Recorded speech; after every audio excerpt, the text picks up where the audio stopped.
Hello everyone, welcome to your Talking Newspaper for Friday, November 16th. My name is Howard. And I'm Pauline. Let's start with the Society news for today. On Tuesday, Laura will be attending the Our Place drop-in session, which is held at the Wight Sports and Community Centre in Moor Place, Freshwater, between 10 a.m. and 12:30 p.m. That's Tuesday, 20th of November. She'll have information about the Society, the clubs and society activities available, as well as demonstrations of some low vision aids available. Come along and say hello and enjoy a free tea or coffee. The Ride Swimming Group will be swimming this coming Tuesday, 20th of November at the Waterside Pool in Ryde. The swimming group has sole use of the pool during the session and there are lifeguards in attendance. If you're interested in joining the group, please contact the Society to advise us of your swimming ability. The weekly coffee morning will be held at Millbrook House this Wednesday, 21st of November, between 10 a.m. and 11:30 a.m. The coffee mornings are not just for blind and partially sighted people. Anyone can come along and have a cup of coffee or tea, as well as a piece of cake.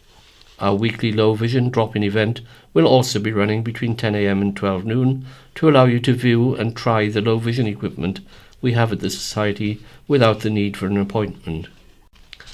On Thursday, the social group are meeting. That's Thursday, 22nd of November at Millbrook House. The group meets from 10:30 a.m. till 2 p.m. You can knit or just have a chat, and then later in the afternoon, volunteers come in and read to the group from different topics.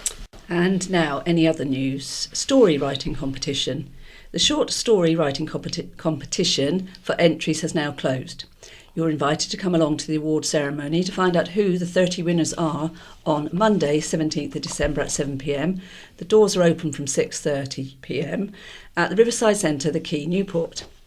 This year we have entertainment from Melodic, a fantastic choir, who will be singing a selection of festive songs.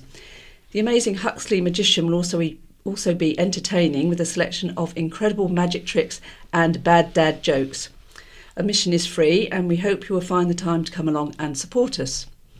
If you have any questions about the evening, then please contact Chris Kane on 522205 or you can email admin@iwsb.org.uk. British Wireless for the Blind Fund. Visually impaired people are being invited to see if they are eligible for a free specially adapted radio from a charity.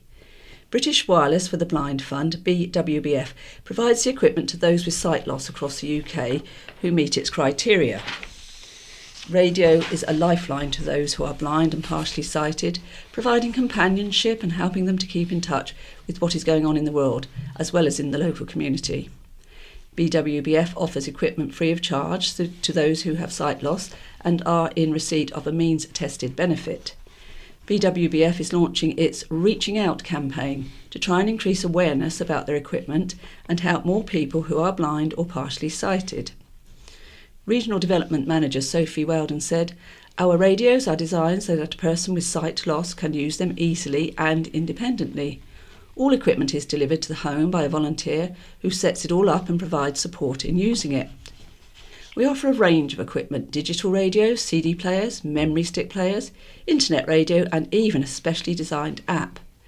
Our radios are vital to someone who cannot see. They provide news, information and entertainment, but also, more importantly, companionship and a friendly voice.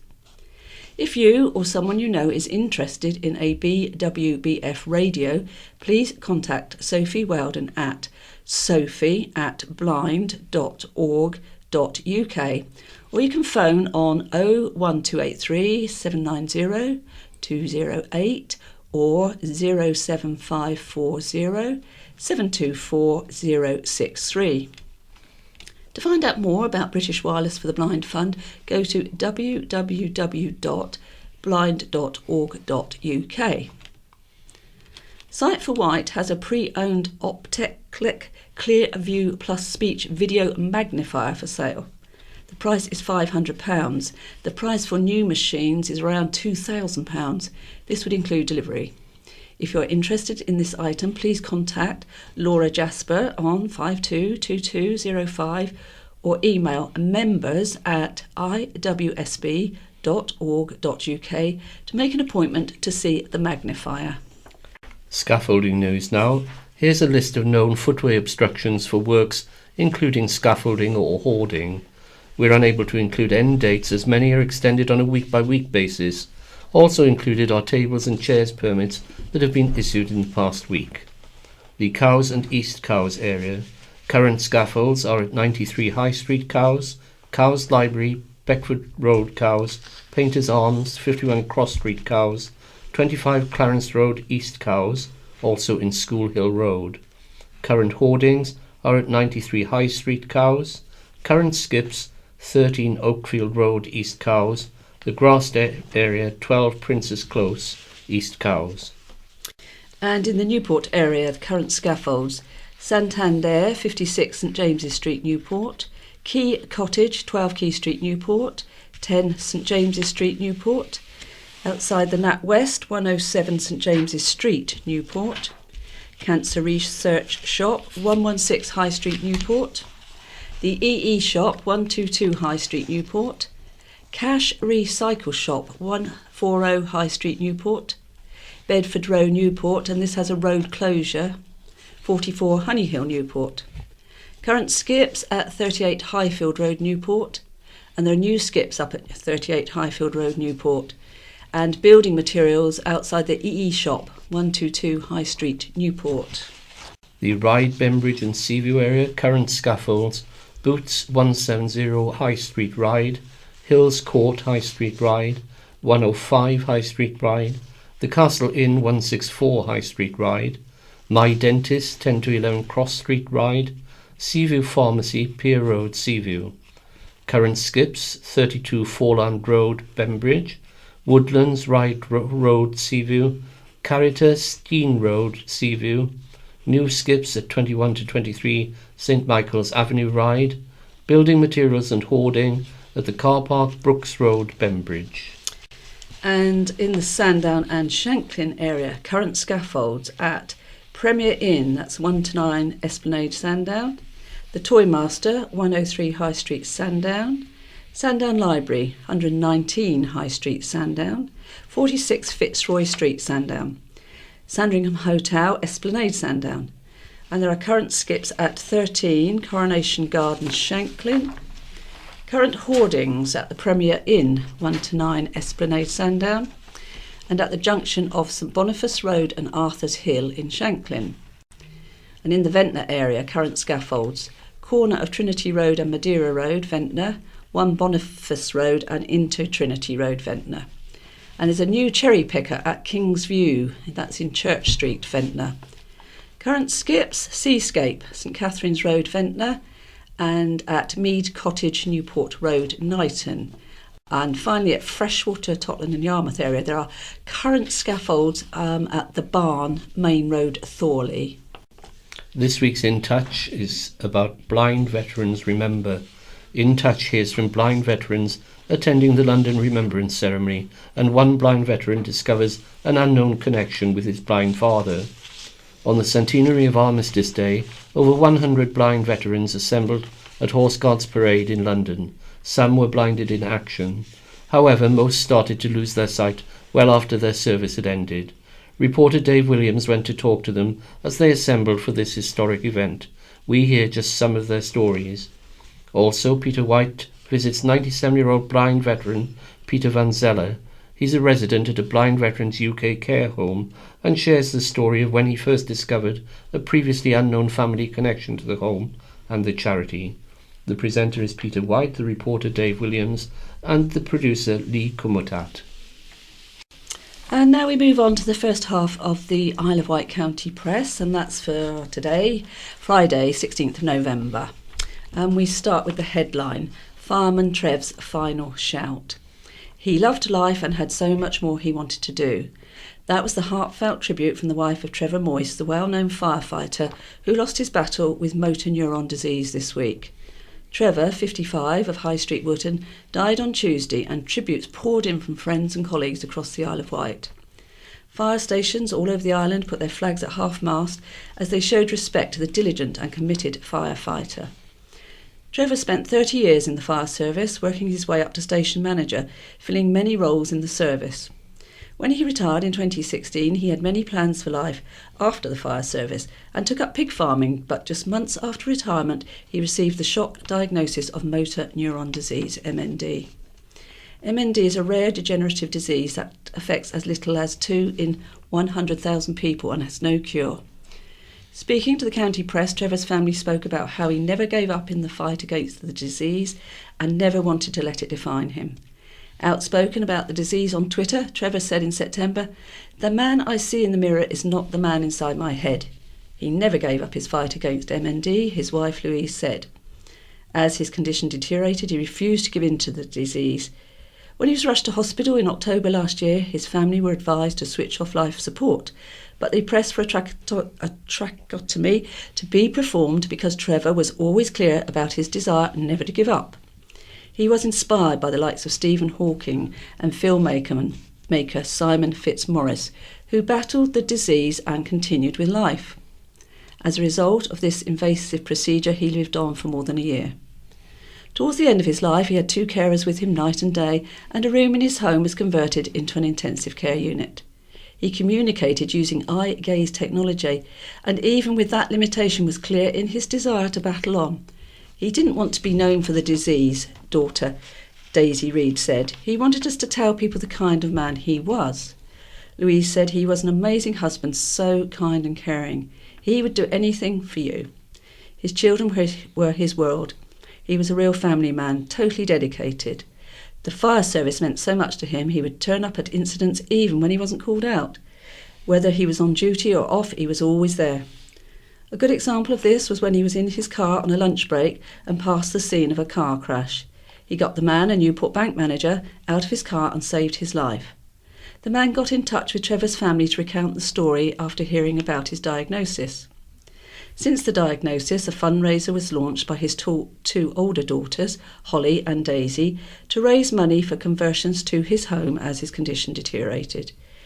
This was picked up enthusiastically by firefighters across the island, who raised money for materials and carried out the manual labour themselves.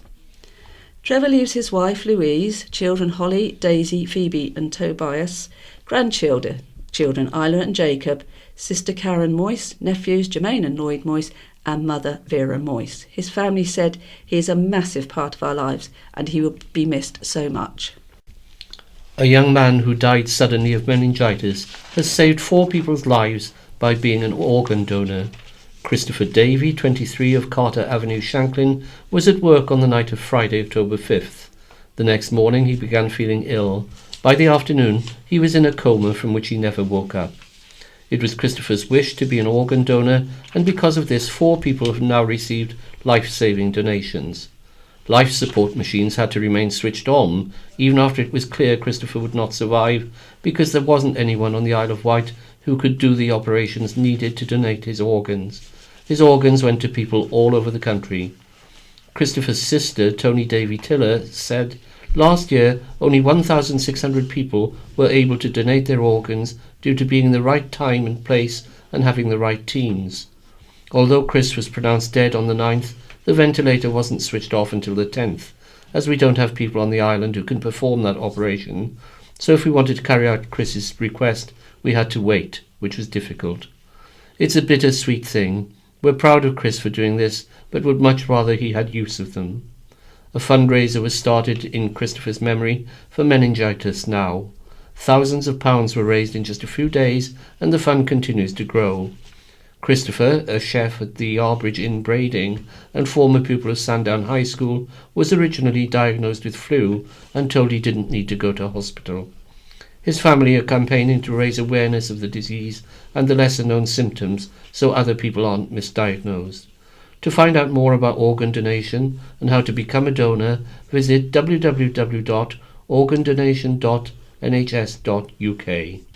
Ireland MP Bob Seeley has confirmed he will support the Prime Minister's Brexit deal. More than 4 cabinet ministers, including Brexit Secretary Dominic Raab, and a significant group of other government members have resigned over the deal, which went public yesterday, Thursday. Mr Seeley, however, said he would continue to back the Prime Minister. He said it is a deal that delivers on the referendum result to leave the EU, something I voted for and the majority of people on the Isle of Wight voted for. The negotiation has been hard fought, there have been compromises on both sides, and each did not get all they wanted.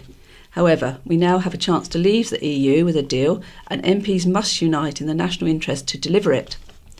Mr Seeley said in his role as a constituency MP, he represented all islanders. I consider the interests of the Isle of Wight constituency will be served by the Brexit secured through this deal, particularly in terms of economic partnership arrangements for goods, thereby protecting the manufacturing sector, which is a key part of our local economy. Island companies also export around the world, and I'm looking forward to the enhanced post-Brexit opportunities there will be on this front. Ireland Labour Chair Julian Critchley said the country deserved better than this appalling show of Tory chaos. He said they've spent 2 years promising the people things which they could never deliver and which they knew they could never deliver. They've told us lie after lie on both Brexit and on the economy. Now they tear at their own entrails and engage in their petty backstabbing while the country burns due to their incompetence. Mr Seeley admitted the deal was not perfect, but suggested it may be unrealistic to think it could have been. He said compared with the alternatives of a vote of no confidence, leadership challenge, resetting negotiations in the 11th hour, a snap election, or the prospect of a Corbyn government, we would not only see a profound economic shock, but also I fear Brexit itself would be put under threat. 7 firefighters have been told they won't be kept on with the Isle of Wight Fire and Rescue Service beyond the end of the year. The 7 on temporary contracts were given their notice yesterday, Thursday, and told their jobs would end on December 31st. However, the Isle of Wight Council said the contracts were always due to end and there would be no change in the number of available full-time fire engines on the island. The plans come just weeks after controversial changes were approved by the Council Cabinet that will see a revamp to the shift system, including reducing the number of whole-time firefighters crewing an engine from 5 to 4. The plans also suggested reducing the number of whole-time crew from 58 to 50. At the time, council bosses said there would be no redundancies. Chair of the Fire Brigades Union, that's the FBU, Pete Moorhood, said they were given their notice yesterday. I believe the number is between 6 and 8, which coincides with the number of posts the council were hoping to save. We were told by management it was unlikely anything would change before January 2020. Mr Moorhood said the decision was dreadful and the situation with the service had become unworkable. Howard Watts, the island's senior fire officer, said staff are currently developing their own shift systems to ensure even more cover is available. The firefighters on temporary contracts can return to their on-call, retained firefighter duties once their current role ends. The on-call resource is already providing a safe level of cover on the island, but this will bolster it further, taking the total to 95. Free cross-Solent travel for NHS patients travelling for chemotherapy, radiotherapy and dialysis could be cut by the Isle of Wight Council. The council-funded cross-Solent travel scheme is a non-means-tested scheme that provides financial support to NHS patients attending for specific treatments. The scheme is administered by the Isle of Wight NHS Trust, but since 2006, when the NHS stopped its funding, the council paid for travel. The scheme costs £60,000 a year, and the council said it had no legal duty to fund it. Cabinet Member for Audit, Social Care and Public Health, Councillor Clare Mostel, said no other council in the country provides non-means-tested funding to transport NHS patients, and so, in the light of the savings this council needs to make, we must look at whether we can continue to fund it. However, it's really important to us we listen to the views of islanders to inform any decisions about the future funding of this scheme. Brian Page from Apley has just finished months of cancer treatment that cost him more than £400 in expenses. Brian said they should foot the cost if St Mary's has not got the equipment. It's a case of life or death. Take the treatment or surgery or you die. His wife Libby said there will be many who reconsider treatment. We were lucky to be able to pay up front. Life is more important. Sue Ferguson also had to travel to the mainland while her husband was having cancer treatment. She said, I had an expenses sheet, so I had to put down the expenses we incurred, taxis, hover travel. It cost about £300, a fair amount was reimbursed. She added, I don't think the money would have changed our decision, but if you didn't have it, you'd have to find a way, taking a loan out or putting it on a credit card. A consultation on the scheme will run until December the 23rd. Hard copies can be requested from Healthwatch, or residents can take part online. For people on low incomes or in receipt of specific qualifying benefits, the NHS has a statutory duty to reimburse their travel costs under the Healthcare Travel Cost Scheme. This NHS-funded scheme remains in place. Ferry operators also offer discounts to those who are going to the mainland to receive medical treatment. A teenage girl was knocked down by a hit-and-run driver who then sped away, leaving her lying face down in the road. 17-year-old Harley Lilly from Godsill was walking home with a friend in the early hours of Saturday morning when she was hit by a car as she crossed the road. Although she initially tried to get up and continue on her way home, something she doesn't remember, her friend called an ambulance and she was taken to St Mary's Hospital with severe concussion. Her mother, Nadine Lilly, 44, said, "A woman got out of the car, shouted, 'God, what have I done?' then drove off again. She didn't stop to help or make sure Harley was all right. She just disappeared. Harley was hit from behind and thrown forward onto the road at the junction of Newport Road and May Close. Nadine said she has a big bump on her face and bruises and scratches all over her body. All her fingernails are broken because she put her hands out to stop herself. She's all right, she's a tough cookie, but it was a big shock. On the night of the incident, Harley had been out with friends after work and was walking home. She was hit by a blue or grey Peugeot hatchback at some point between 12:40 a.m. and 1:30 a.m. Police are keen to speak to the woman in the car, described as white, slim, aged in her 30s or 40s, and around 5 foot 6 inches tall, with a long brown ponytail. A police appeal originally stated the woman had stopped to help Harley, but was later revised to read, "The word helped has been removed. We're keen to speak to the woman who stopped at the scene, as she may be able to help us to establish what happened." Nadine said, "I'm not angry, I'm just really disappointed someone could do that. I'm baffled she could run someone over and then just go home. I'm a realist, I understand people panic, but in the cold light of morning, wouldn't you listen to your conscience? Obviously I don't know, but this woman could also be a mum. Imagine that happening to your child." Anyone with information can call Sergeant Adam Brown on 101, quoting the reference 44180 422 344, or Crime Stoppers anonymously on 0800 555 111. A Catholic church repeatedly attacked by vandals employed security staff to guard a coffin with a body inside the night before a funeral. Church leaders at St Thomas of Canterbury Catholic Church in Pyle Street, Newport, felt they had no choice but to take extra precautions following a spate of break-ins, described by one parishioner as a hate crime. Vandals targeted the church and social centre 3 times in just 8 days, breaking in overnight on November the 3rd and again on Thursday and Sunday last week. Doors and windows were damaged as they forced their way into the building, and a cupboard was smashed inside, but nothing was taken. So concerned were church leaders vandals might strike again, security staff were employed the night before a funeral on Tuesday to guard the deceased. Parishioner and committee member Andy Taggart said, "Following the break-in on Sunday, we had to employ a security guard to patrol the grounds and ensure no one was able to break in before the funeral. If it was vandals, we think they were broken into the church and hall and tried to steal something or smash things. All they have done is break windows and doors, but nothing else. That's why we think it might be a hate crime, possibly by a parishioner who has developed a vendetta against us.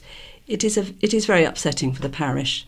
The doors and windows have now been repaired and church officials are considering installing security cameras." Parish Secretary Margie Timney said, "We are all very alarmed and concerned.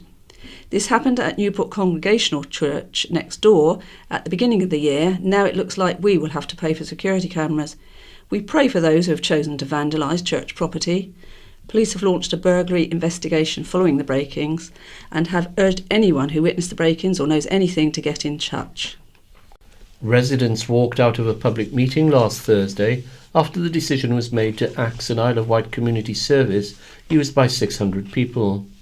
More than 45 people attended the meeting, where the Isle of Wight Council Cabinet voted unanimously to axe the local area coordinator, that's LAC service. The LAC support people in the community and aim to prevent the need for further adult social care intervention.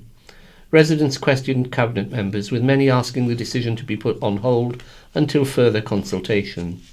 Claire Griffin from Freshwater said, "Why has there been no public consultation on the proposal?" A consultation by Southampton Solent University claimed for every pound spent on the LAC service, the council saves £4.30. Speaking after the decision, Councillor Jill Kennett, Chair of Freshwater Parish Council, said, "It's not cashable savings, I know, but if you could see what they do in our community, I can't think how anybody would want to get rid of this service." However, Councillor Clare Mostel, Cabinet Member for Adult Social Care, said the Southampton Solent University study was based on just 21 people. She said the public health budget couldn't sustain the cost of the service, just over £500,000 each year. Councillor Mosdell said she acknowledged the comments made by the Scrutiny Committee, which recommended the decision be delayed for a year, but added, "We're not in a position to delay this for a year, as the problem we have is immediate, and I cannot and will not have clinically unsafe services for the island's population." The money saved from the cuts would be put into other services, including sexual health and the drug and alcohol service, she said. The Scrutiny Committee also questioned whether the licence could be tweaked to make it more flexible to the island. Responding, Councillor Mosdell said, "The comments we can tweak the licence have made me seriously question what benefit we get from paying that licensing and being part of that network. Community builders will be put into Ryde and Freshwater, and an expansion of the council's Living Well scheme will replace the LAC service." Here's a rare item for sale for you, providing you have a spare £350,000. The very first number plate is issued on the Isle of Wight, DL1, has come up for auction on the website regtransfers.co.uk, and the price is non-negotiable. The plate is the most expensive for sale on the site and does not include VAT in the price. Back in 1989, the now publisher of the County Press, Alan Marriott, wrote about the same number plate when it came up for sale, priced £50,000. The next most expensive number plate for sale on the auction site is also an island one, DL12, yours for the relatively modest price of just £29,995. However, it is unlikely the DL1 plate, first issued on the island in 1904, will be bought by somebody locally. It is far more likely the plate will be snapped up by a celebrity with DL initials. The most expensive number plate ever sold was 250, which went for £518,000. It was bought by Ferrari dealer John Collins in 2014. Mark Chessel, author of DL, Isle of Wight Motor Vehicles, 1896 to 1939, and DL, the classic years, 1939-1964, said the registration number DL1 was first issued by the former Isle of Wight County Council around January 1904, when it became a legal requirement for motor vehicles to carry number plates.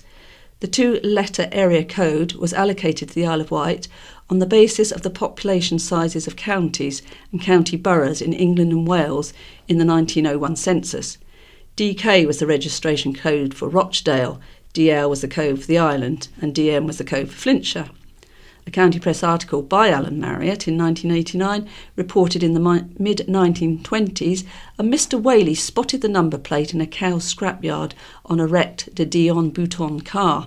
He paid £5 to the owner and took the plate, leaving the car behind.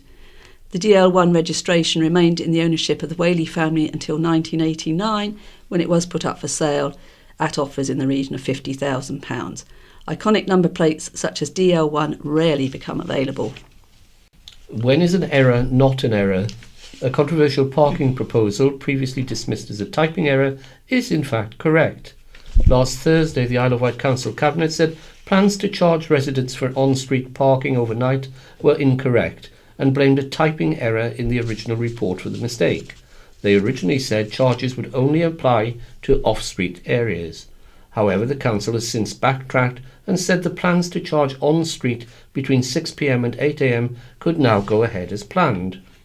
Budget plans include a 3% council tax rise, paying for parking in key locations such as Node Hill and Crocker Street in Newport and Union Street in Ryde, and shorter tip hours. Cabinet members quizzed Council Leader Councillor Dave Stewart and Deputy Councillor and Finance Cabinet member Councillor Stuart Hutchinson over the plans, asking them to reconsider some of the savings. Cabinet members for Regeneration and Business, Councillor Wayne Whittle, alongside other Cabinet members, asked the introduction of parking charges in Newport and Ryde be reconsidered. Councillor Whittle said small, free, limited waiting spaces are essential to traders.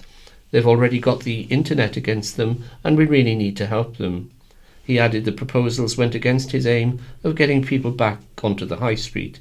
Cabinet members queried £312,500 of savings at the Cabinet meeting, including the 3% increase in Wight care charges and the £50,000 reduction to Island Futures, which supports young people to participate in education, employment and training. Responding, Councillor Hutchinson said that money would have to be found in other savings. We've already made £70 million in savings, so all the easy savings have gone. Even if we don't make these cuts this year, we still have to make £5.5 million in savings next year and the following year. Even if the services do not need to be cut in this budget, we could likely need to cut services next year. The budget will go before full council in February. A long-standing joke between two colleagues has resulted in a dream come true when they opened the castle in Newport next Tuesday. Liam Wight, 28, and Simon Cant, 30, have grown up working in the pub trade since they were in their early teens. They got together professionally when Liam was manager of the Yachtsman Cows and Simon came on board as his assistant. Liam explained we had a long-running joke that one day we would own our own pub, and eventually we decided why not go for it. I'm excited but nervous at the same time. Simon added, I had a 5-year plan at 27 that I would have my own pub, and it has happened 2 years early. This pub came on the market and we grabbed the tenancy with both hands. Liam grew up in Newport and went to Carisbrooke High School. He started work with the Character Inn chain at the Bugle, Yarmouth, aged 15 as a waiter and trainee chef. Over the years he's managed various pubs including the Yachtsman, Bugle Brading, Crown in Shore and Crab and Lobster at Benbridge, as well as being assistant manager in Yarmouth and covering manager at the Sun in Holveston. For a year he was also head chef at the Waterside Cows. He's dating Christine, the sister of Simon's wife Louise. Simon and Louise met while working in the pub trade and now have 3 sons, Dean 5, Fletcher 2 and Elliot 1. Simon, whose family moved from Manchester to the Isle of Wight when he was 3, attended Medina's school and did catering and hospitality course at the Isle of Wight College. He originally wanted to be a chef and got the taste for the industry at Calvert's Hotel, Newport. The pub, which is currently closed for essential electrical work, will have an official opening night on Friday, November the 23rd, with a 25% discount on first drink and food, with a copy of this article. Citizens Advice Isle of Wight is moving to County Hall. Currently based in the Lower High Street, Newport, the charity will move across the road on Monday. The reception area at County Hall will be renovated to provide a more comfortable and confidential space. Citizens Advice will make the move with other organisations, including Age UK Isle of Wight, to create a combined Isle Help Advice Centre. Chief Executive Paul Saville said, our charity is really pleased to be part of the new Advice Centre and we're looking forward to providing our service in a bright new space that will be so much better for volunteers, staff and the public. The charity will continue to operate independently, offering free and impartial advice to anyone who needs it. Specialist advisors on issues including tax, benefits, money management and crisis support will continue to be available in their current outreach locations, as well as in the new Advice Centre, online and on the phone. The current High Street premises closed yesterday, Thursday, for the move. Anyone who needs help or advice while the office is closed can call the helpline on 03444 111 or visit the website at www.citizensadviceiw.org.uk. An almost 2-year wait for a routine dental appointment has been blamed on a shortage of dentists, although health bosses said the number of Isle of Wight dentists had increased. A patient at My Dentist in Pyle Street, Newport, booked a check-up for November following a routine dental appointment in January this year.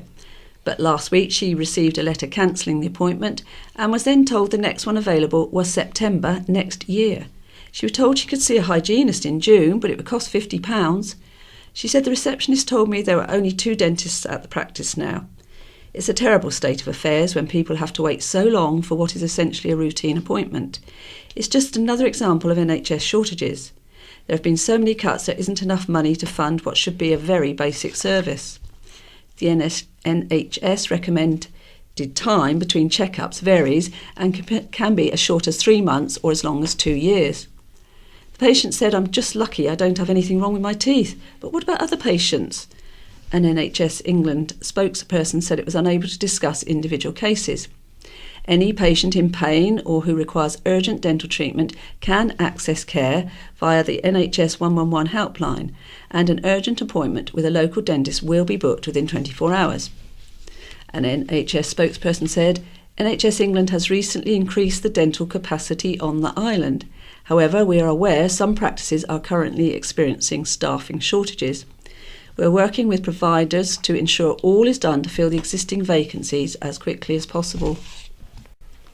A development at Brookley Country Park has resulted in donations to Mountbatten and the British Heart Foundation. About 20 cottages were set to be demolished in the development, but the team at the park decided to make some good from the demolition and give the furniture to Isle of Wight good causes. Charlotte Pratt, admin manager at the park, said, "There's nothing wrong with the furniture, so we decided to ask Mountbatten and the British Heart Foundation if they'd like to collect the furniture for their charities. We chose Mountbatten as is such an island-based cause, and the British Heart Foundation keeps all the furniture on the island." Nigel Hartley, Mountbatten Chief Executive, said, "We're very grateful for this generous donation of furniture and kitchen appliances from the housing units. I'm sure these donations of such high quality will be very well received by customers at our Mountbatten Furniture Warehouse on the Riverway Industrial Estate, raising a significant amount of money to support islanders and their families who are facing death, dying and bereavement." A petition of 3,000 signatures protesting against the introduction of parking charges in Ryde will be presented to the Isle of Wight Council next week. Shop owners have accused the authority of failing to support independent shops or having a consistent parking strategy, and have called the introduction of parking charges another nail in the coffin for small businesses. However, the council has said the parking charges bring an element of fairness to the island. The council put forward proposals in its budget plans for on-street charging in Crocker Street and Node Hill in Newport, and Union Street in Ryde, and on all esplanades. The petition will be handed into the council by Karen Lucioni of Ryde, who will have an opportunity to address the council. Members will then have 15 minutes to debate the matter and determine how to respond. Newport and Carisbrooke Parish Council has also expressed concerns about the introduction of parking charges. At a meeting on Monday, the council agreed. Newport and Carisbrooke Parish Council support Newport Business Association in opposing the Isle of Wight Council's proposed extension of parking charges to all on-street parking areas in Newport and the introduction of any overnight parking charges. Meanwhile, senior Isle of Wight councillors will meet business representatives to discuss the proposed new parking charges in Newport and Ryde. The authority's leader, Councillor Dave Stewart, and other cabinet members want the views of the business associations in both towns about the plans. Councillor Stewart said, "We understand changes to parking charges are a big issue, and that's why we're meeting our business community to discuss the potential impact and alternative ideas. We've been very clear about having to save £5.5 million next year, and we published our proposals very early to give people every chance to comment." A psychiatric nurse was bitten so hard by a patient she thought a chunk had been taken out of her arm. Amy Hawes, 25, attacked the nurse while she was a patient at 7 Acres in July this year. She also kicked another health worker in the stomach during an altercation about her medication, Isle of Wight magistrates heard. Hawes, who's still a patient at the hospital, admitted 2 assault charges when she appeared before the bench on Monday. The court was told Hawes had been due to have overnight leave from the hospital, but permission was refused because doctors were concerned about her welfare. She was told she could no longer leave the hospital and could not hold on to her medication as patients were not allowed to keep it themselves while on hospital premises, said Anne Smout, prosecuting. A decision was made to take the medication from Hawes, but she kicked one staff member in the stomach. In the struggle, Hawes also bit a nurse on the forearm so hard they required hospital treatment. In a victim impact statement read to the court, the nurse said, "I thought you'd bitten a chunk out of my arm." Hawes had also threatened to bite the same member of staff 2 days after the first attack. Representing Hawes, Oscar Vincent said his client suffered from a variety of mental health problems, including a personality disorder and post-traumatic stress disorder, as well as autism. She had been sectioned under mental health legislation. He said it is positive to note she's approached staff and has apologised. She's expressed some regret and remorse for her behaviour. She was jailed for 3 months, suspended for a year, and ordered to pay £50 compensation. What do you think of the waste service on the Isle of Wight? The council, in partnership with Amy, is seeking views on waste and recycling services, and an online survey is now open until January the 4th. It is an opportunity for householders to put forward suggestions for future improvements or ideas on how the island can recycle more. The council is responsible for the collection, treatment and disposal of household recyclables and waste on the island, which is delivered through a contract with Amy.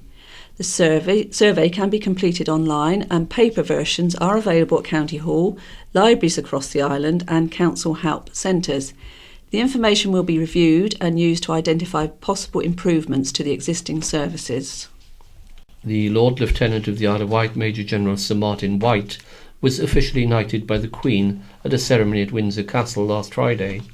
He served as the Lord Lieutenant since 2006, but will be retiring in March, when he will hand over to Susie Sheldon. His responsibilities have included planning all royal visits to the island, and he has in recent months welcomed Sophie, Countess of Wessex, Princess Anne and Camilla, Duchess of Cornwall, to the island. The highlight of his time as the Queen's representative on the island came in 2012 when she visited as part of her Diamond Jubilee celebrations. He said, "It was a huge honour to be knighted by Her Majesty the Queen at Windsor Castle, a truly unforgettable experience." So that concludes the first part of the Talking Newspaper today. So it's goodbye, best wishes from me, Howard. And from me, Pauline. Yeah, good morning, it's Paul and reading the County Press for the 16th. And this is Madeline. I'm going to start with letters. Don't fund IVF, from Jane Bowskill at Ryde. It is about time the NHS stopped funding IVF treatment. The NHS cannot currently look after acutely ill people. St Mary's is full. There are no psychiatric beds at all, so people are held in cells. Infertility is miserable. So was my having a semi-acute intestinal obstruction and being admitted after 24 hours to a geriatric ward, full of confused, incontinent, demented patients, and having to go home to care for myself. Stop wasting treatments. And this letter from Graham Rowlinson of Ryde, testimony. Ian Mackay gives an impressive list of EU-related institutions and initiatives in the County Press on the 26th of October, which he uses as justification for voting for Brexit. One reason for being in the EU is the benefit that all member states gain from cooperation and mutually agreed arrangements. The length of Mr Mackay's list is testimony to the collaborative effort of member states over many years. We benefit from having common standards allowing frictionless trade, EU passporting for our crucial financial services, and mutually recognised qualifications for professionals such as teachers, lawyers and accountants wishing to operate elsewhere in Europe.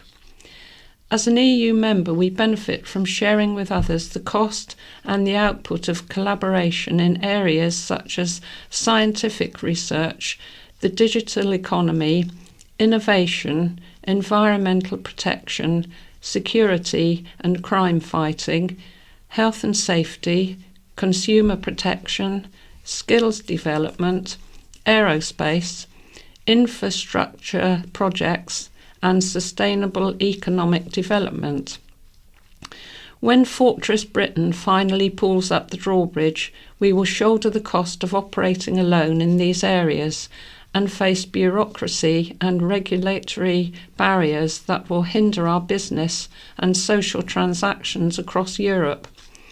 We will no longer benefit from the efficiencies of scale the EU has afforded and we will face the unnecessary cost of duplicating administrative arrangements and enforcement agencies that already work perfectly well within the EU. We will have significantly less bargaining power on the world stage.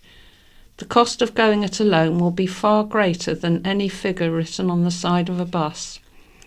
Mr Mackay might claim to know why he voted to leave the EU, but I certainly don't know why he did. Where is it? A letter from J. Gibbons at Ryde. So, parking is to be charged for in Union Street, Crocker Street and Node Hill. I know where Union Street is and Crocker Street, but Node Hill, I've always assumed it is some kind of sophisticated joke played by Newporters on us, rustic provincials. It's always somewhere else like Tyne or Nog or Oz. If you look up the index of your street map, there it isn't. Possibly it's like the village of Brigadoon and only crops up every 100 years, in which case there'll be a little profit from parking. And from Councillor Clare Mostel, Cabinet Member for Adult Social Care, Public Health and Housing Needs. Decision not taken lightly. Following a very emotive Isle of Wight Council Cabinet meeting last week, I'm writing to offer some more explanation around the decision to cease funding of the Local Area Coordination Service. Firstly, these decisions are not taken lightly and are not about the individual officers who I'm on record saying provide good local support.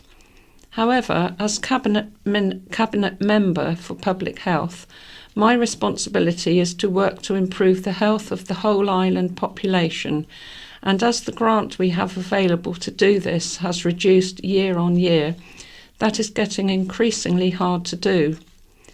Core public health activities, such as health visiting, drugs and alcohol rehabilitation and sexual health services, may become unsustainable if we do not realign our budget now. It currently costs £429,000 to run the LAC's service.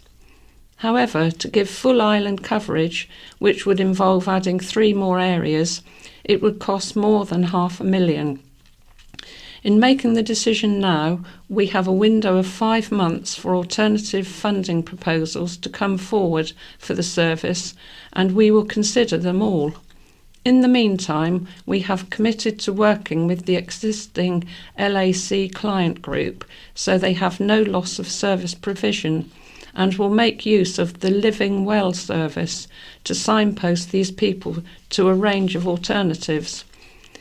We have also agreed to look at targeted work in specific localities such as Ryde and Freshwater, where the public health need of the area is demonstrably greater.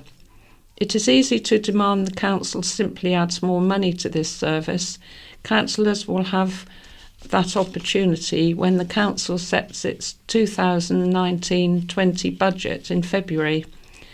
I will continue to champion the needs of the most vulnerable in our community, but the council can only spend the money it has available for this purpose.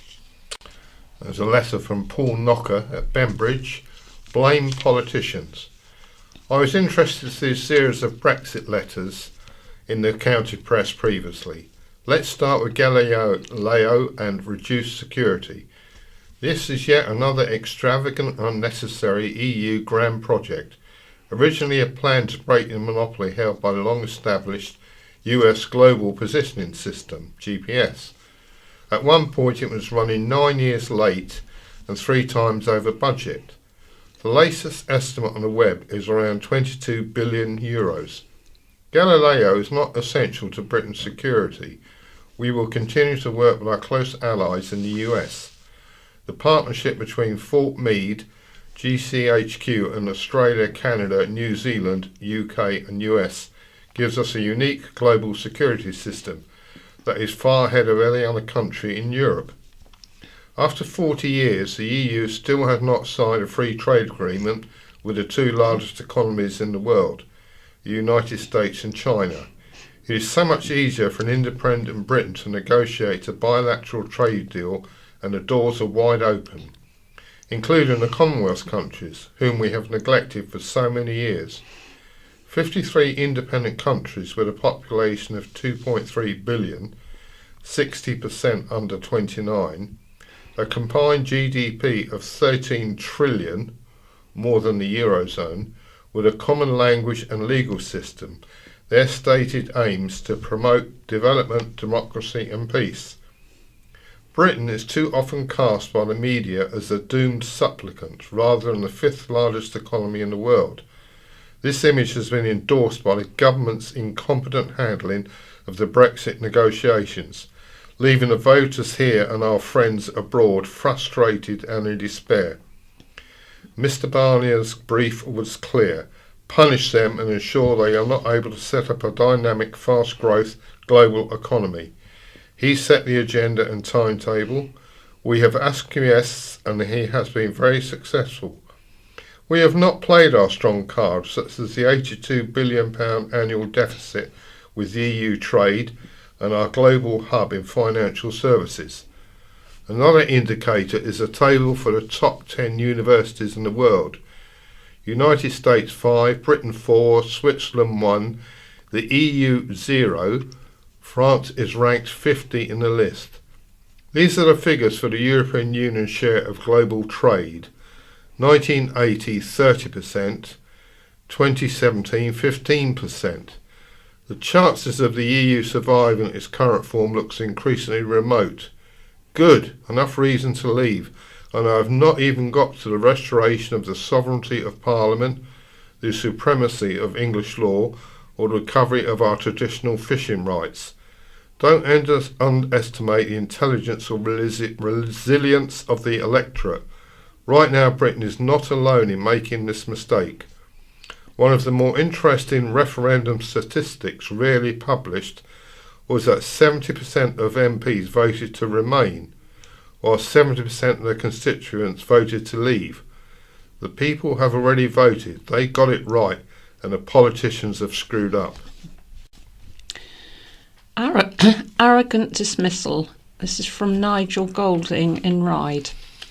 The Isle of Wight Council Cabinet Member for Finance, Councillor Stuart Hutchinson, could have come straight out and said that because of government pressure on local resources, the council had to extend on-street parking charges to all areas of the island, and we would have understood its stance. Instead, he asserts it is trying to introduce an element of fairness between areas currently subject to on-street charges, and those not, where this objective could equally well be reached by abolishing charges where they already exist. He goes on to say that in those areas where people are parking for free all day, charges would encourage them to remain only for short periods, thus increasing the possible footfall for businesses. He misses the point that most of the current free on-street parking in the town centres and immediate side streets is subject to limited waiting rules anyway, which are enforced by council staff. The report in the county press last Friday quotes traders' criticisms of the proposals which Councillor Hutchinson arrogantly dismisses as merely their opinions, presumably on the basis that any utterance on the part of the Cabinet Member for Finance is always ex cathedra and therefore beyond scrutiny. Keep town centres vibrant, from Mark Halton, owner of French Franks in Newport Ryde and Cowes. Town centres face many challenges, including changes in shopping habits and outdated and penal business rates. But for all of them, parking charges are the fundamental negative that changes a town. From one which is convenient for small purchase quick stops to one to avoid, unless there's a very clear and pressing reason to go. It is not even just the money, it is lack of convenience. Short-term free parking is an essential component of any vibrant small to medium-sized town, reflecting the type of visits and shopping which now take place. Quite simply, parking charges drive trade from town and destroy vitality. Without footfall, the other factors become secondary, and it is parking which is a locally managed, and here where town centre vitality clashes with addiction to parking revenues of the local council. Although national government receives the business rates, with Newport High Street rated at £500 to £600 per square metre, joining literally millions of pounds to the exchequer, we are invariably feel penalising the customers to visit on top is profoundly unfair. Few believe towns will return to historic activity levels, but a vibrant, if reduced, town centre is realistic. Key towns on the island have immediate 30,000 plus surrounding populations who come to town to work, socialise, deal with their affairs and shop for impulse, convenience and occasions. They are an important community and social centre and a marker evident to residents and visitors of an area's well-being. Business still employs large numbers of people, especially in flexible working roles which are important to community. Many a career has developed in town centre business, and many youngsters gain their work experience and important employability skills. We ourselves employ 36 colleagues within our 3 branches. As an island economy with a resident population of 140,000 or so, plus summer visitors, to not have a thriving county shopping town in Newport has to be a long-term strategic failure, and it needs a more positive planner. Ryde, despite the loss of many of the national retailers, has begun to recover with a vibrancy and localised economy in a very positive way, not by coincidence focused around the lower end of the town where parking is convenient. And it is here we fear the most the introduction of new parking charges will be destructive and impact the town profoundly. Of course, we recognise the council's dilemmas with insatiable demand for adult social care and housing, etc. But increased and new parking charges, which may plug a leaking bucket in a near-term budget, will only serve to undermine the towns and sow deeper long-term problems. We really hope that proposals are reconsidered and that business and communities are vocal enough to change minds and prevent charges which will be socially and economically destructive. Wrong over Remembrance, from Dave Jones, Chillerton. Read the article by your anonymous contributor Malcolm Mime, County Press, last week. I am not surprised he cannot be bothered to acknowledge the 2-minute silence, as he appears not to be bothered to make a great deal of effort to research his subject before putting pen to paper. Had he bothered to do any research, he would have quickly found that the move to a Sunday was nothing to do with the church, but was a decision made by the government in 1939 to prevent loss of productivity should November the 11th fall on a weekday. He makes a further mistake in asserting the current generation are not able to relate to this ceremony. Although the emphasis this year is much more on the First World War because it is the 100th anniversary of the armistice, the dead of more recent years are also remembered. Many of the current generation have lost immediate family members in these wars. I attended the ceremony and service at Newport on Sunday. There were hundreds of children of all ages from the uniformed youth movements in attendance. They would not have been compelled to attend, so they were there because they wanted to be. The same will have occurred throughout the island and indeed throughout the country.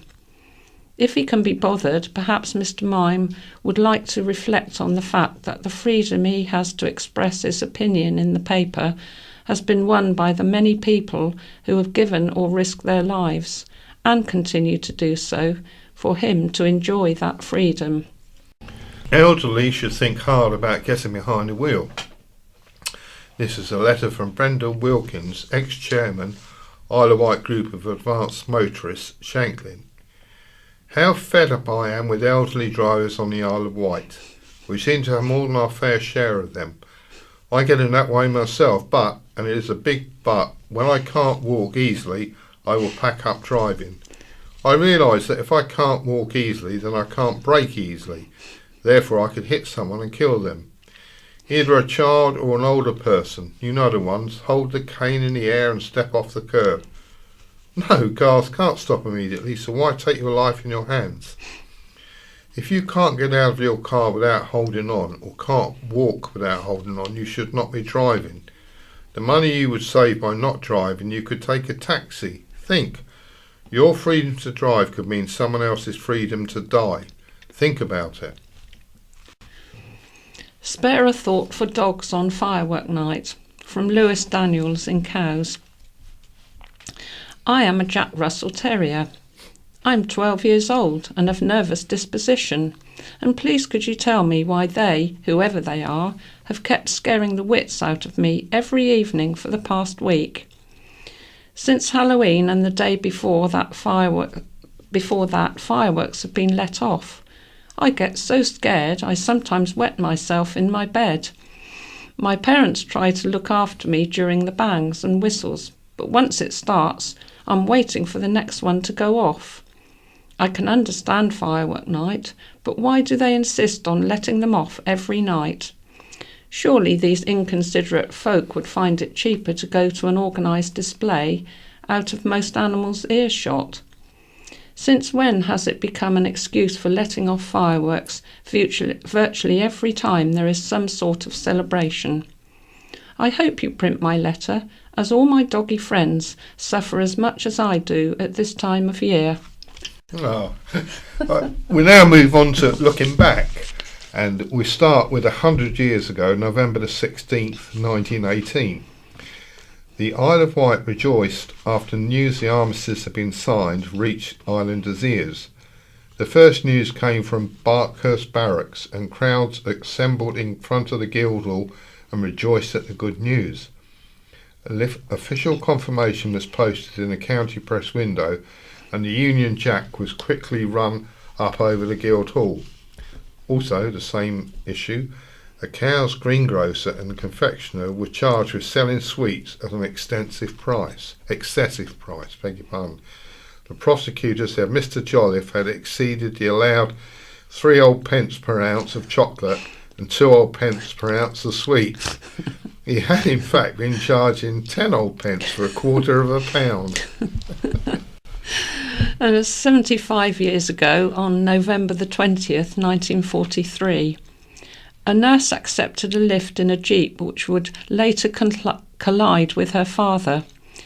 Rose Cunningham left a dance and accepted a lift from an army jeep home. At the same time, her father cycled home from work. When the jeep turned into Miss Cunningham's road, it hit her father off his cycle. Also, about 25 tons of hay went up in flames at Shelcombe. The hay, which belonged to Mr. H. Pettit of Shelcombe Holding, was believed to have been ignited by a signal-lighted fire by troops.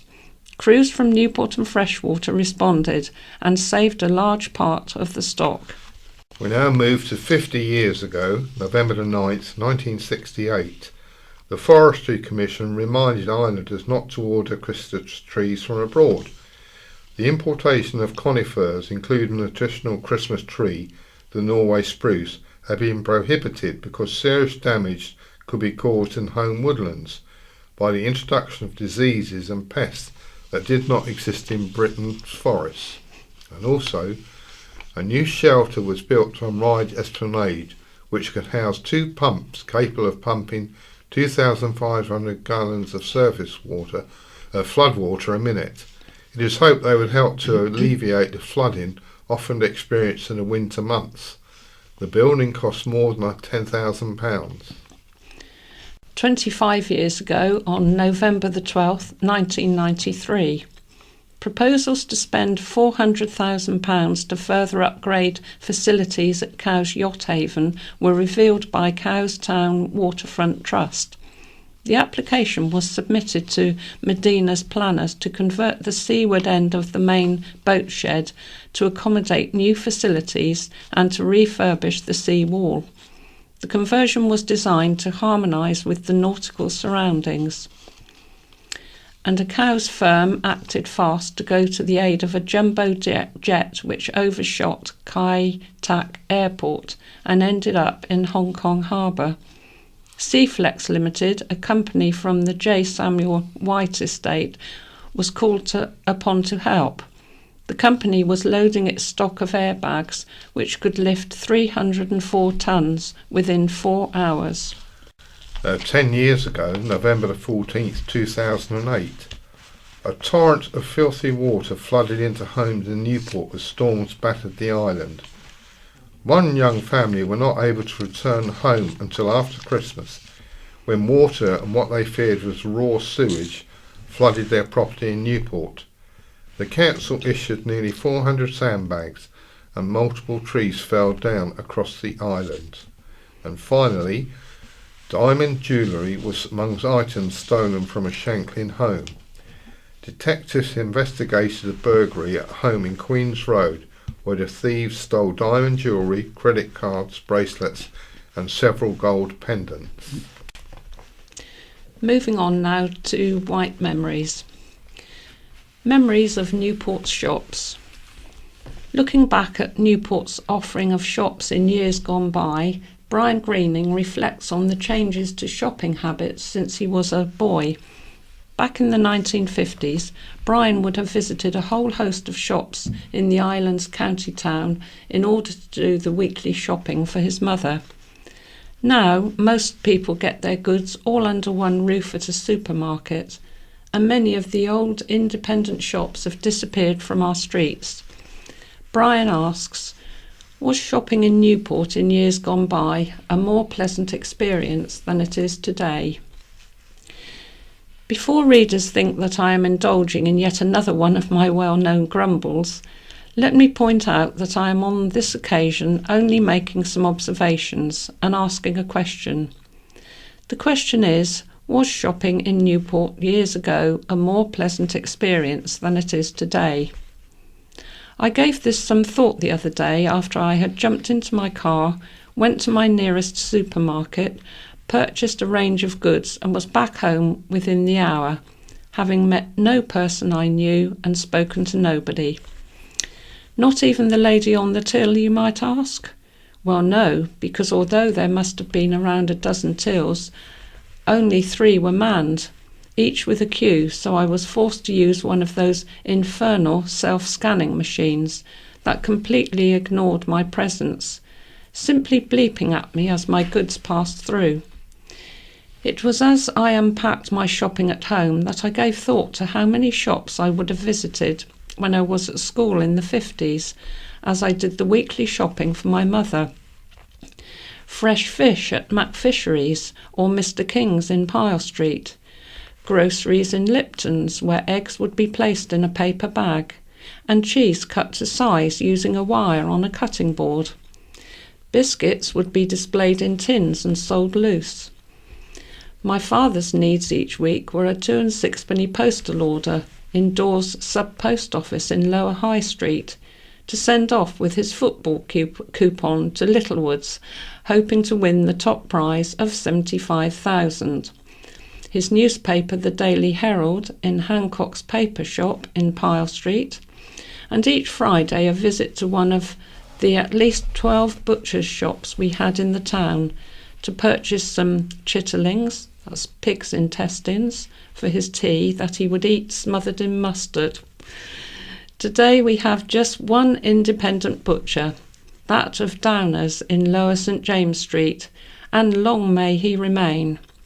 For any prescriptions or health needs, there were the chemists, such as Millage or Pollard and Ramage, and in each shop was a manager who seemed to know each customer personally. On entering, a chair would be offered to the ladies to rest their weary legs as the staff busied about and attended to their needs.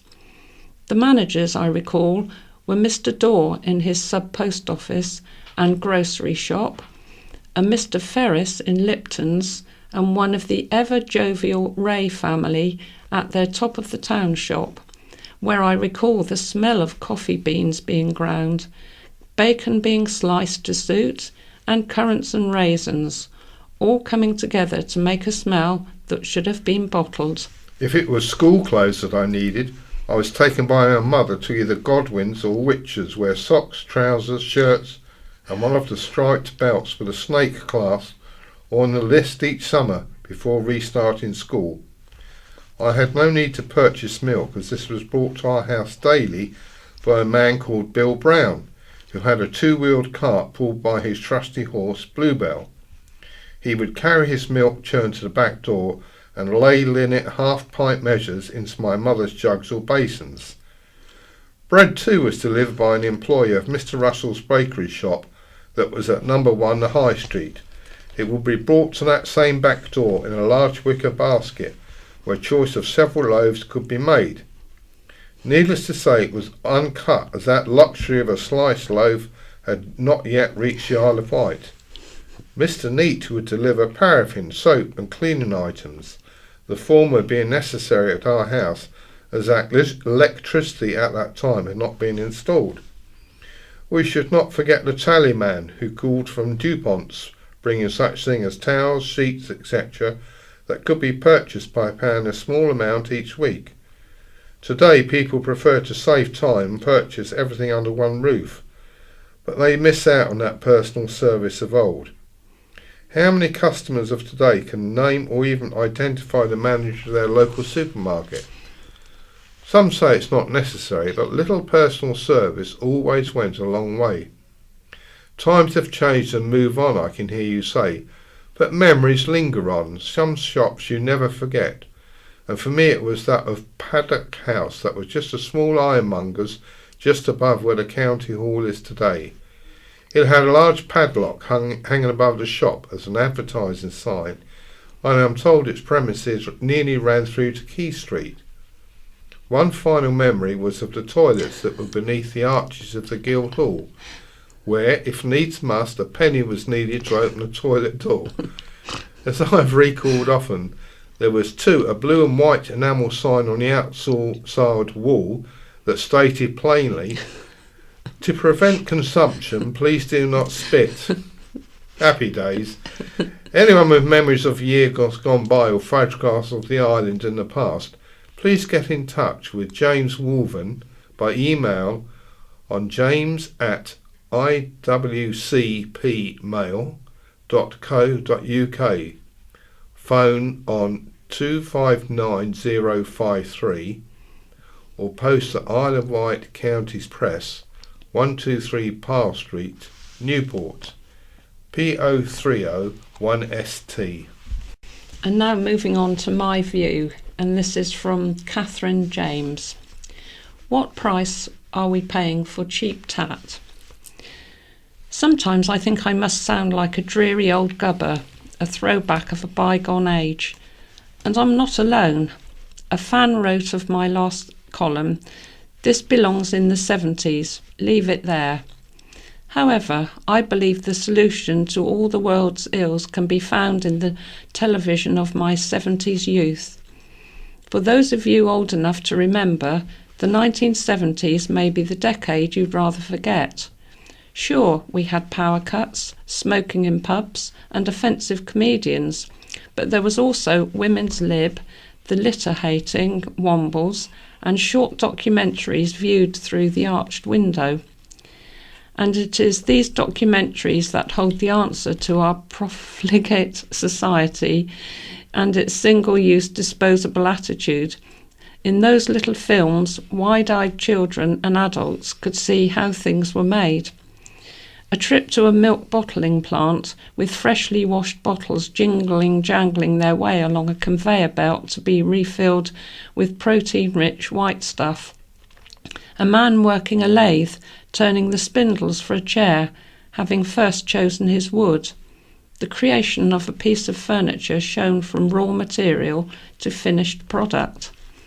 A decade or so later, I trained as an industrial designer, and as I went on a tour around an injection moulding factory with my fellow students, I watched in awe while tiny plastic beads were fed into a hopper before being heated, squirted into a steel mould, and spat out the other end as a yoghurt carton. So, with all this manufacturing in sight, I looked at items in Poundland in the run-up to the latest festival of commerce, Halloween, and despaired at how these things were sold for a mere quid before being presumably consigned to the bin on their journey to landfill. Deep in Russia's Kupol mine, north of the Arctic Circle, and 140 miles away from the nearest town, workers endure extreme conditions to bring gold to the surface. Gold is used in smartphones. The raw materials for batteries include steel and zinc. Plastic is made from oil, itself created naturally from decaying prehistoric plant and animal remains. These metals and other elements are the Earth's precious and finite resources, which are relentlessly recovered in variable conditions all around the world. That packet of pumpkin lights I saw in Poundland was not made by elves. Oil, metal and wood were used in its manufacture, components made and assembled on the other side of the world, then shipped across the oceans for us to buy one day and chuck away the next. Did those prehistoric animals die for this? The solution is more fundamental than sanctimoniously refusing a plastic straw in your drink. We have lost sight of how things are made, not understanding the expenditure of natural and human resources that go into glittery pens, Halloween fairy lights, and other unnecessary tat. Instead of thinking how we can recycle our unwanted stuff, let's consider how it was made, and if it should be made and bought at all. There's an article, second article in my view, by Jim Gibbons. Is the age of austerity really over? Some years ago, Theresa May commented publicly that the Conservatives were being thought of as the nasty party. This chimed in well with David Cameron's feelings, and instead of boldly explaining why Conservative principles were good principles, they set about converting that party to a copy of Tony Blair's. Instead of borrowing money only for provable long-term assets, they accepted Gordon Brown's view that money spent on jam today was a good investment. Since then, the government has proceeded on that basis, so that the national debt has gone up. Even the yearly deficit has gone up, so the debt and the interest payable has zoomed ever skywards. For the money we pay out as interest, we get nothing, except the reputation as spendthrift mugs, so we can continue to borrow. Now Mrs May has announced austerity is over.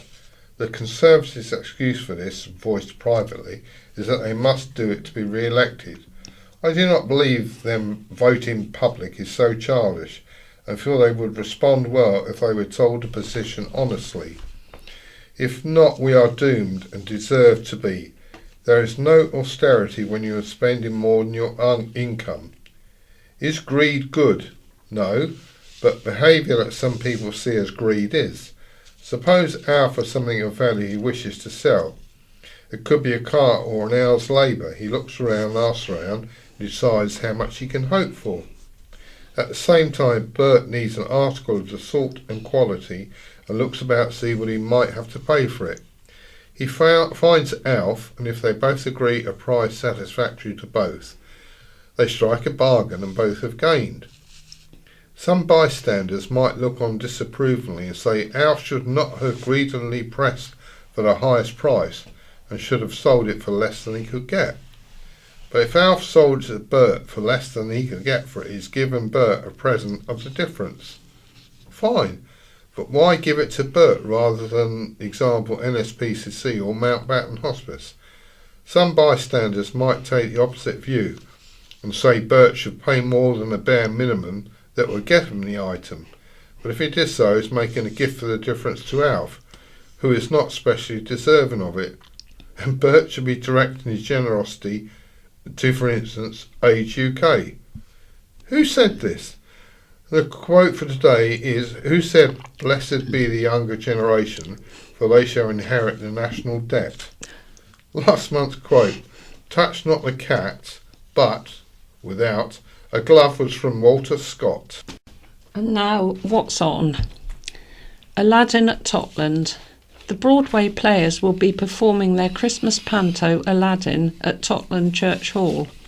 Performances will be held on Saturday and Sunday, December the 1st and 2nd, and Sunday, December the 8th, which will include a visit by Father Christmas. There are also performances on Friday and Saturday, December the 6th and 7th at 7 p.m. Tickets are £6 and are available from the Cabin Freshwater and Orchards Freshwater Bay or on the door. Seasonal tale, perfect for the family.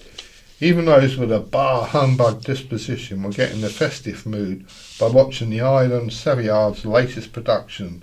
The popular amateur dramatic group is taking on Alan Menken's adaptation of A Christmas Carol and will perform it at Shanklin Theatre next week. With professionally designed and made costumes, a new custom-built set and a live orchestra, this family show will be the perfect warm-up to the festive period. The Charles Dickens story features Ebenezer Scrooge, a prosperous curmudgeon who believes personal wealth is far more valuable than the happiness and comfort of others. But he is forced to face his selfish ways when three ghosts on Christmas Eve leave him through his past, present and future. The show is on Thursday, next Friday and Saturday, November the 23rd and 24th at 7:30 p.m. and November the 24th and 25th at 2:30 p.m. Tickets are available from Shanklin box office. And the Isle of Wight Cantata Choir are performing The Armed Man, A Mass for Peace by Carl Jenkins, commemorating the 100th anniversary of the end of the Great War. And this is on Saturday the 24th of November at 7:30 at Medina Theatre, Newport. The tickets cost £15 and under 18 £7 and are available from www.medinatheatre.co.uk/box office or phone 01983 823884. While we're talking about Medina Theatre, there's three shows. Into the Frost, that's Thursday the 22nd of November. Blake Christmas Classics, Saturday the 1st of December. And Vienna Festival Ballet Presents on 5th of December at 7 o'clock. The phone number still applies, it was read previously.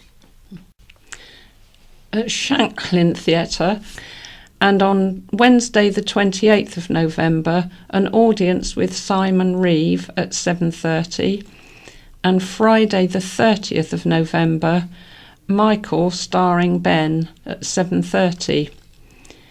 In December, on the 1st of December, Talon Best of the Eagles at 7:30. On the 2nd of December, Spotlight Show at 6:30. Monday the 3rd of December, Russian State Ballet and Opera present The Nutcracker at 7:30. And on Wednesday the 5th, Tom Allen in Absolutely at 7:30. On Sunday the 9th, Theatre Train at 5 o'clock. On Monday the 10th and Tuesday the 11th, First Act Show, both days at 6:30. On Wednesday the 12th, Jason Manford at 7:30. Saturday the 15th, The Osmonds Rocking Christmas at 7:30. Sunday the 16th, A Victorian Christmas at 3 o'clock. Right, Optio, the voluntary car service, urgently needs drivers in the Newport area. The service supports frail, elderly and housebound islanders, enabling them to travel to medical appointments, day centre, shopping and more. Volunteers need their own car and are reimbursed at a rate of 45p per mile. If you can help, call 522 226. Boys Choir back again. Take the opportunity to see a boys' choir as it tours the island for the 10th year running. The Simon Langton Grammar School for Boys Chamber Choir is once again undertaking an Advent tour of island churches. The choir is directed by island-born musician Emily Renshaw Kidd, who spent the first 18 years of her life taking advantage of the musical opportunities the island had to offer before studying for a B Music and Master's degree in Music in Canterbury. She was a member of the Isle of Wight County Music Centre and the Orpheus Singers. The all-boys choir sings an eclectic range of music and stands out as one of a limited number of all-male four-part youth choirs. They have performed choral evensong in Canterbury Cathedral. They will perform at Holy Trinity Church, Ventnor, on Friday, November the 30th at 7 p.m. They will sing at All Saints Church, Gurnard, on Saturday, December the 1st at 11 a.m, with refreshments from 10:15 a.m, and at St Blasius' Church in Shanklin at 7 p.m.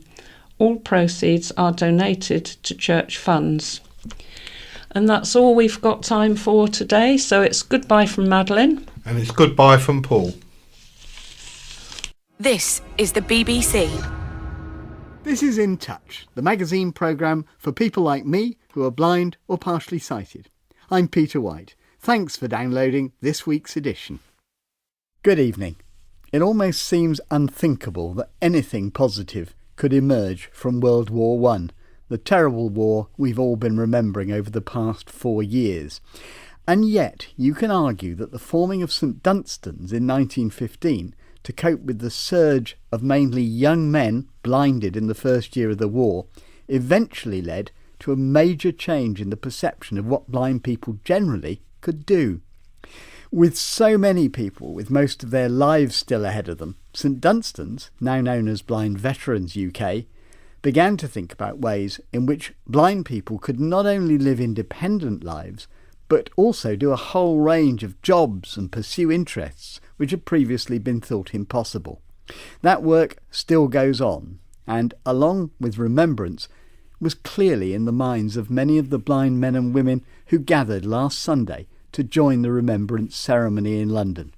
Our reporter Dave Williams was there to meet them behind the scenes and hear their stories.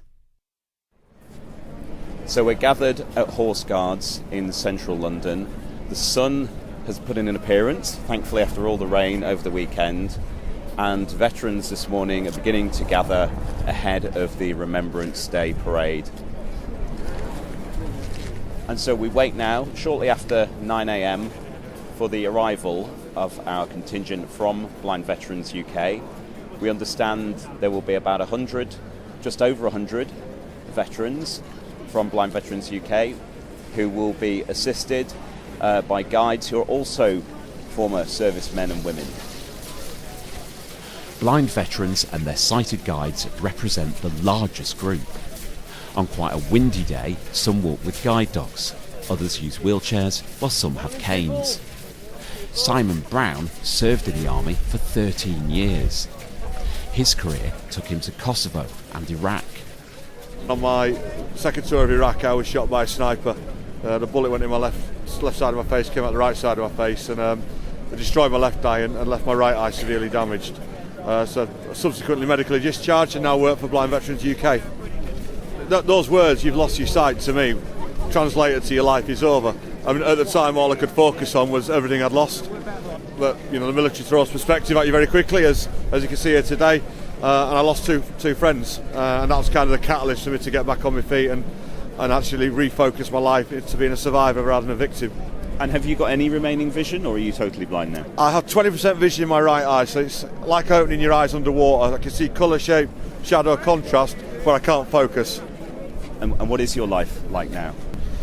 Yeah, my life's in a good place now. You know, I'm back in full-time work. I'm enjoying bits and pieces. I'm obviously doing a lot of work with Blind Veterans UK, advocating for not only veterans but the VI community.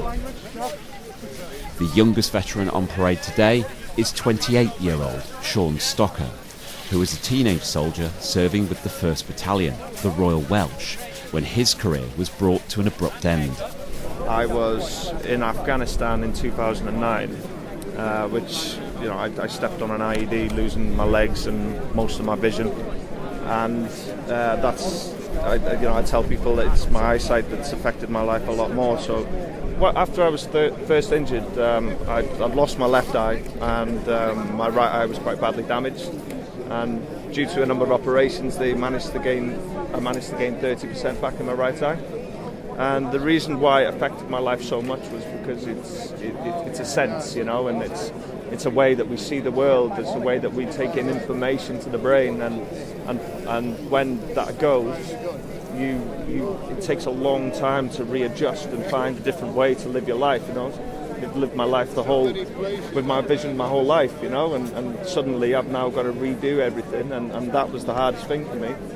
Now, added with prosthetic limbs, it becomes quite scary, and it took a long time for me to learn to live a functional life on these limbs with the vision loss I had, so they kind of contradicted each other. But the strange thing was, I actually started to walk on these limbs with no eyesight, indoors, and I learned how the legs felt and worked more so than using my vision. So after I had a few operations on my right eye and I started to gain some vision back, you could say I had some sort of advantage because I trusted the legs a lot. Certain things I could do better than guys with a vision, and mainly because I took the information away through my body rather than my sight, and to be honest, in the long run, that's basically what you need to do with these limbs. Losing your sight while serving your country isn't always sudden. Jamie Weller trained as a pilot for the Royal Navy.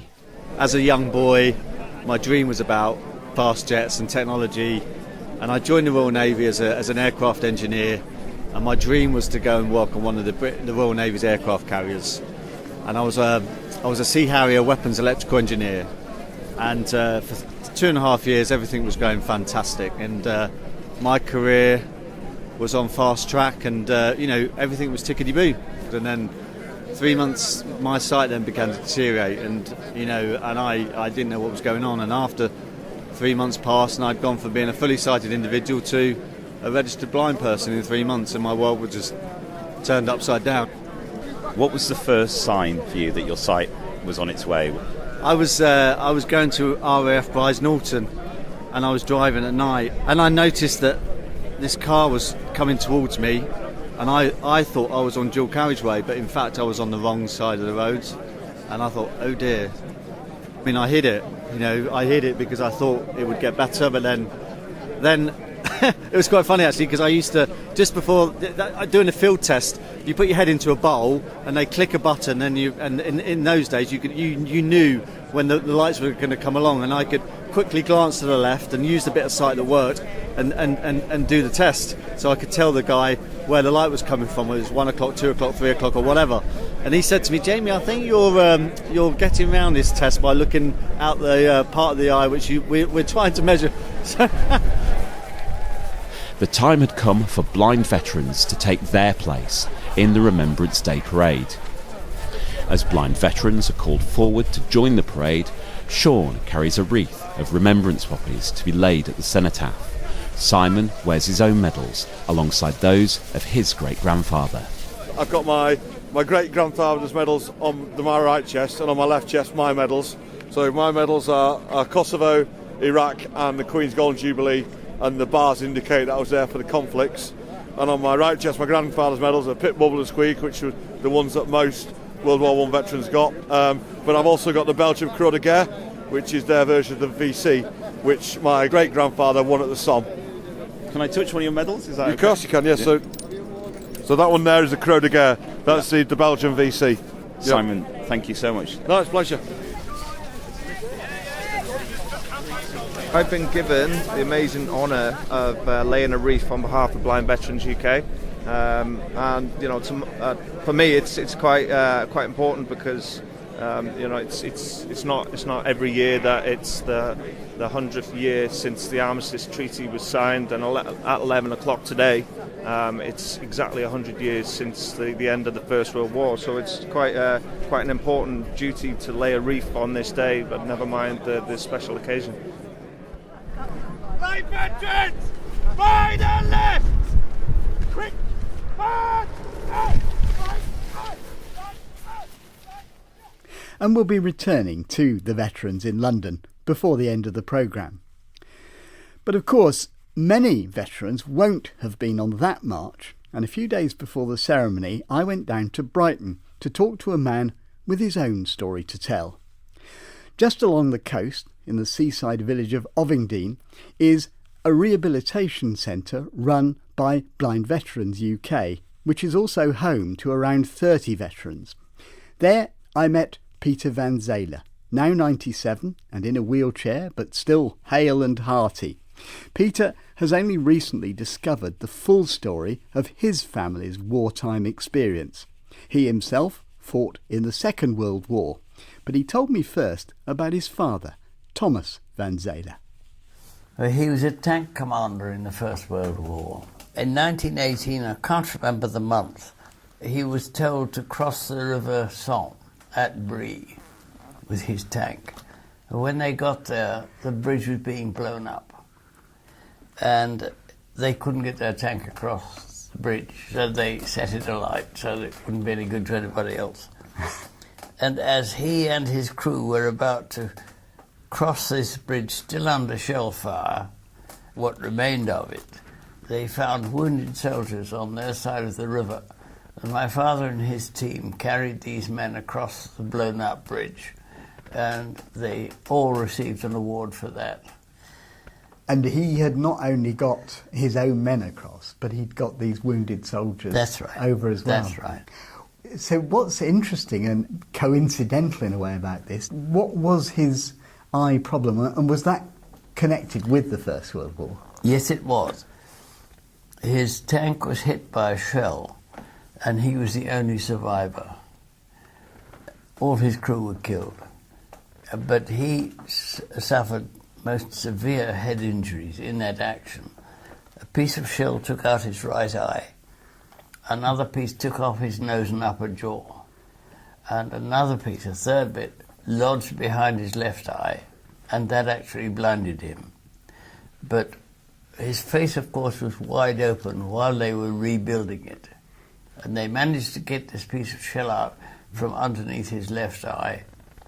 And sometime later, I don't know, about 9 months, I believe, the sight came back to his left eye. And he told us about that. He was in hospital, and I believe he had something like 24 operations on his face. But one day he said he was lying in bed, and a nurse came in, and he said, "Did you turn the light on?" And she said, "Yes." "Did you hear it?" He said, "No, I saw it." And he had excellent sight in that eye until he died at the age of 87. Really? So at the time he was injured, was he not expecting to get that sight back? No. Oh, no. After the war, what did he do? Did he go back to work? What was he... Well, he was suffered for years. I remember as a child, I must have been 6 or 7, I suppose. I know he's still attending outpatients.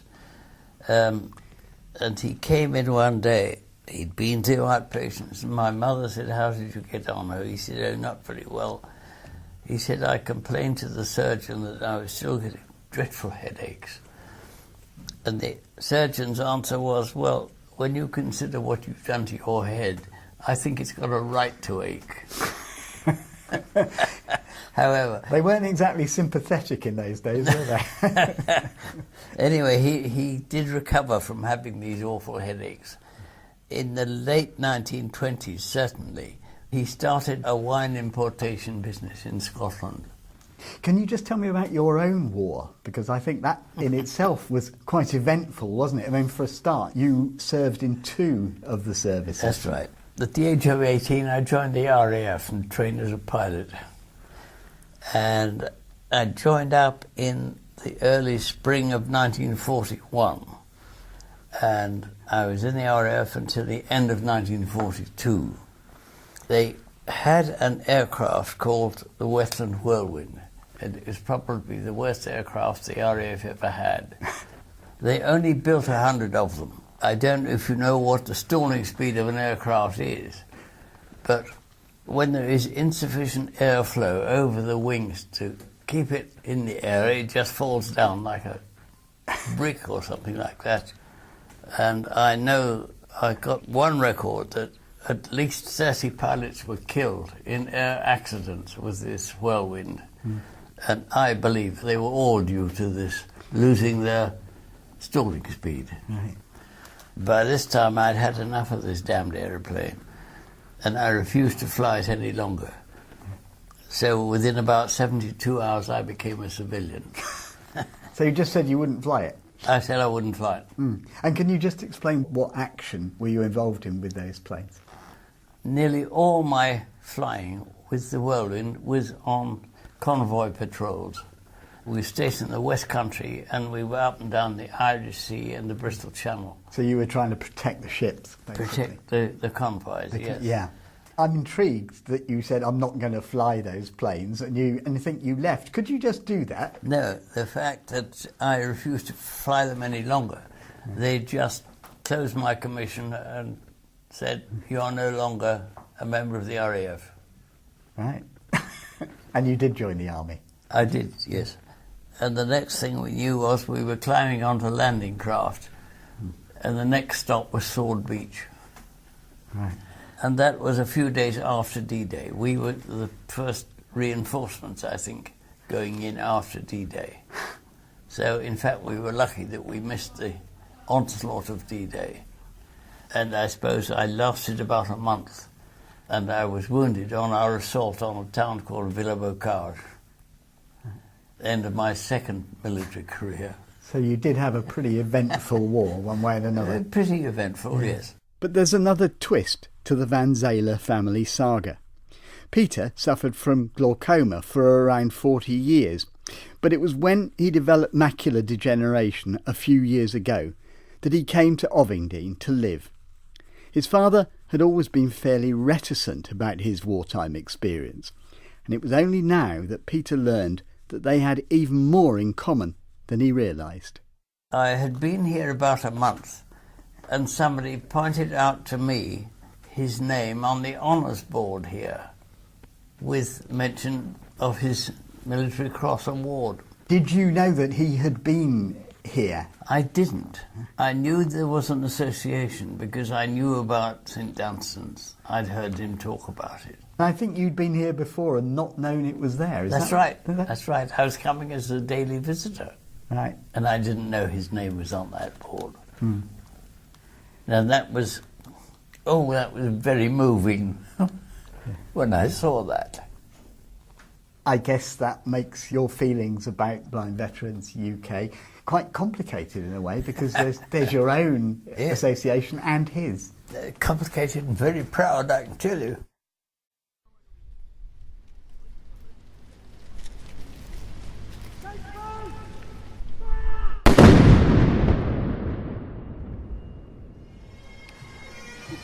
The leading contingents of the Veterans Parade are poised 40, 50 metres up from the cenotaph, waiting for the order to wend their way down past the cenotaph. There are among them blind and limbless veterans, the fire, nursing and ambulance services.